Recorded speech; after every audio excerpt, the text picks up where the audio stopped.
Please join me in welcoming Seth Grossman.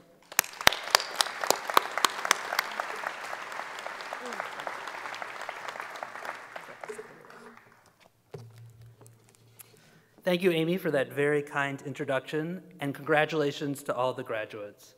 I can't tell you how excited I am to be here with you today. I love being back at Penn, but I particularly love being back at Annenberg. To me, it does not feel all that long ago that I was sitting right where you are. Looking at the evidence, though, as Annenberg taught me I always must do before reaching any conclusions, I must admit it has been quite a while. When I was a freshman in 1997, the seniors were the last class that had started Penn without email addresses. For the large majority of my class, college was the first time they had ever used email regularly. We often had to access the internet by dialing in through a telephone line if we were off campus. There was no Wi-Fi. We didn't have Gmail or GChat. To us, AOL, and particularly its instant messaging feature, felt like cutting-edge technology. We didn't have texting or emojis, but did feel pretty proud of ourselves for being able to combine a colon, a hyphen, and a parentheses to make a smiley face. We certainly didn't have Facebook, much less Twitter or Instagram or Snapchat. There was definitely no DVRs, on-demand, Netflix, or streaming. I remember clearly the semester I took Children and Television with Amy. For one of my papers, I was analyzing a certain TV show that aired weekly on Fox. So I had to learn to program my VCR in order to record the show on VHS tapes each week. If I missed recording an episode when it was broadcast, there was no method to get it any other way. Sadly, unlike most of the other things I learned at Annenberg, my VCR programming skills quickly proved obsolete. I tell you all of this not to date myself. To be honest, I'd hoped it would take longer than 16 years for me to reach the equivalent of the "back in my day, we walked barefoot through the snow to get to school" territory. But with the hope that you'll take compassion on your parents and future bosses when they ask you, how do you get something from the Twitters? One day, not so long into the future as you may think, you will be that person asking a 24-year-old to explain a technology that is as natural to them as texting is to you. Trust me, it comes a lot quicker than you think. Nevertheless, even though technology has changed, the fundamentals of a Penn education have not. And one of those fundamentals is that Annenberg is a really special place. I felt lucky to be a part of it when I was a student here, but over time, I've realized just how amazing an experience it was. In every job I've had since I graduated, whether it was a speechwriter, a Supreme Court clerk, an attorney in the Obama administration, or a leader at the University of California, I've applied the lessons that Annenberg taught me. It is imperative to always think critically about information that is being communicated to you, both the content and the source.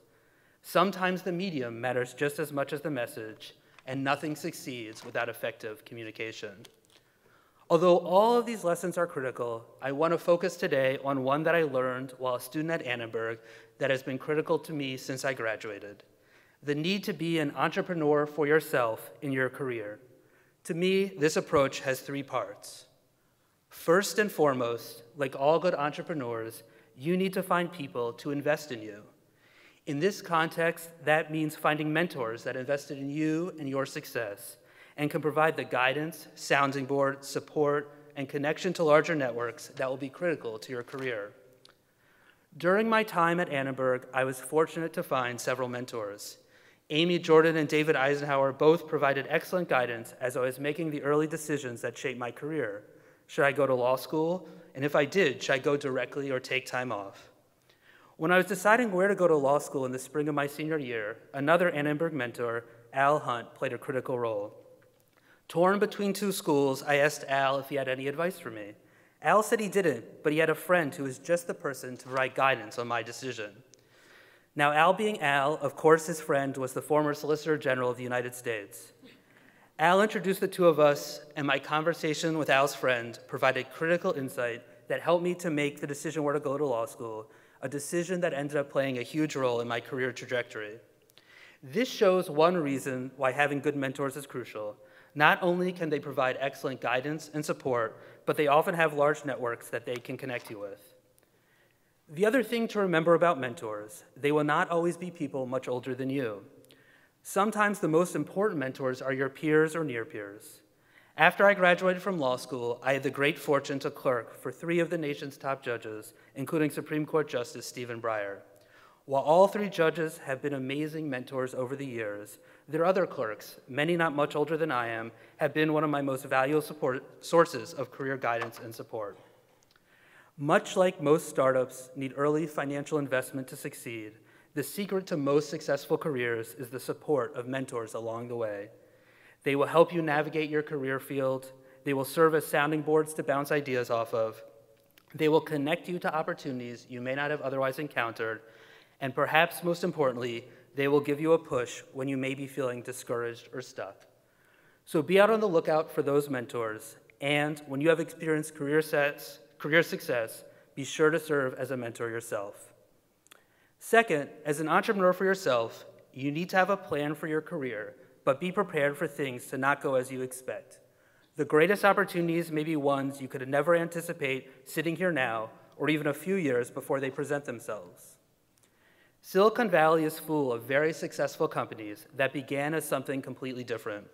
Slack, one of the most successful startups of the last 5 years, is a messaging and collaboration tool designed to revolutionize office communication. But its origins are much different. Its creators set out to design a massive multiplayer video game. One small part of that video game was a customized messaging tool. The video game did not take off, but the founders realized they had something special in the messaging tool and used that to launch a company that is now worth nearly $4 billion and used by millions of people around the world. If the Slack founders had been wedded to their original plan and to that plan only, they would have given up when the video game did not work out. But by being adaptable and seeing they had a path to success, even though it was different than the path they originally envisioned, they reached tremendous heights of accomplishment. Similarly, you may have a clear vision in your head for the trajectory of your career. You may envision being the next Andrea Mitchell, a top advertising executive, a documentarian for National Geographic, or the campaign manager for the next Barack Obama. And that is terrific. But you need to be prepared for your best laid plans to go in a different and ultimately better direction. That was definitely the case for many of my fellow communication majors in the class of 2001. When we graduated, several of my friends intended to pursue careers in journalism. To them, that meant aiming for a job at the New York Times or Newsweek, often by working their way up through newspaper jobs in far-flung part of the country that required them to file stories at most once a day. But a few short years later, as you well know, the media landscape had dramatically changed. To be successful as a reporter, you often need to be able to file not once a day, but multiple times a day. And your reporting may often not appear for the first time in print or the online version of a publication, but in a series of 140-character messages. And the desirable places to work are often outlets that didn't even exist in 2001, such as Politico or BuzzFeed. My classmates adapted, and now several of them ended up top reporters during the last election cycle. That would not have been the case if they'd been unable to see beyond the limits of their original career plans. This was definitely the case for me. When I graduated Penn in 2001, I thought I wanted a career that would allow me to work at the intersection of domestic policy and the law. However, I certainly didn't envision that this goal would take me in an unexpected direction, to working as one of the top lawyers and policy officials on issues of Homeland Security during the Obama administration. That would have been difficult to predict, given that when I graduated, the Department of Homeland Security did not even exist. But by remaining adaptable, I had an amazing experience that I could never have expected. So when you go out into the world, you may have a plan for your career, but a key component of that plan should be a willingness to change your plan. It may be hard, but it is worth it. After all, if even Cookie Monster can go from being a fixture of old media to being a social media star, so can you. Third, and finally, the most important element of being an entrepreneur for yourself is that in your career, you can never go wrong betting on you. For the most successful entrepreneurs, whether it is Ben Franklin or Jeff Bezos, the key to their achievement is that they took a risk to pursue their vision for the future. They bet that their ideas, their work, their determination, and their passion would lead to success. The same principle applies to all of you. Betting on yourself can take many forms.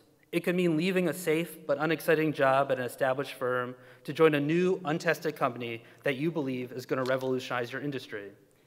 It could mean taking the risk of pitching your editor on an investigative series that will take months to report and may not pan out, but if it does, would fundamentally change the way the country looks at a sector of the economy. It could mean going back to school mid-career to pursue an entirely new field. It could mean turning a side passion into a career. Whatever form it takes, the bottom line is that you, your knowledge, your experiences, your insights are your greatest assets, and betting on yourself is always a risk worth taking. Thank you so much for having me here today. It is always a pleasure to be at Annenberg, but it's particularly meaningful to be here this year.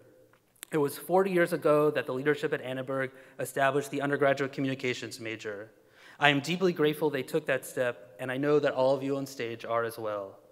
The mission of Annenberg, teaching people to think critically about media in all its forms, how it reflects society, and how it shapes society, has never been more crucial.